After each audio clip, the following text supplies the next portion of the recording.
Hello అండి, ముందుగా అందరికీ నాకు స్వయం సమాచారం ఛానల్కి స్వాగతం. ఈరోజు మన మనీ వీడియోలో అంటే మనీ మంత్ర వీడియోలో ఇంకో ఇంపార్టెంట్ టిప్ అయితే తీసుకొచ్చానండి. అదేంటంటే మొండి బకాయిలు చాలా ఎన్నో టిప్స్ ప్రయోగించినా కూడా మాకు రావట్లేదు అంటే ఈ టిప్ కూడా ట్రై చేసేయండి వాటితో పాటు. అదేంటి అంటే ఇది కూడా ఒక 3 వారాల పాటు చేసుకోవాలి మీరు. కాకపోతే దీన్ని మంగళవారం అయినా చేయొచ్చు, గురువారం అయినా చేయొచ్చు, లేదా శుక్రవారం అయినా చేయొచ్చు. ఓకేనా? మీకు ఎప్పుడు వీలుగా ఉంటే అప్పుడు చేయండి. కాకపోతే ఎర్లీ మార్నింగ్ 4:30 మీరు 5:30 లోపల ఈ ప్రక్రియ అనేది చేసేయాలి. లక్ష్మీదేవి ముందర ఈ పూజ అనేది చేయాలన్నమాట. మంచిగా ఒక చిన్న ఎల్లో క్లాత్ తీసుకోండి, స్క్వేర్గా ఉన్న ఎల్లో క్లాత్ తీసుకొని అందులో గౌరీతో అంటే పసుపుతో మనం గణేషుని అయితే చేయాలన్నమాట. ఒక తమలపాకుతో పైన గణేషుని నిర్మించుకోండి పసుపుతోనే.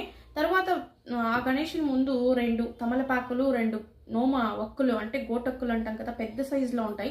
వాటిని 2 పచ్చకర్పూరం కొద్దిగా పెట్టి ఒక టెంకాయని అంటే కొబ్బరికాయని, కొట్టకుండా ఉన్న కొబ్బరికాయని ఒక దాన్ని పెట్టి మూటగా కట్టేసి మీ ఎంట్రన్స్ డోర్కి అయితే కట్టేసేయండి. ఎంతటి మొండి బాకీలైనా మీకు ఇలాగే వచ్చేస్తాయి అన్నమాట.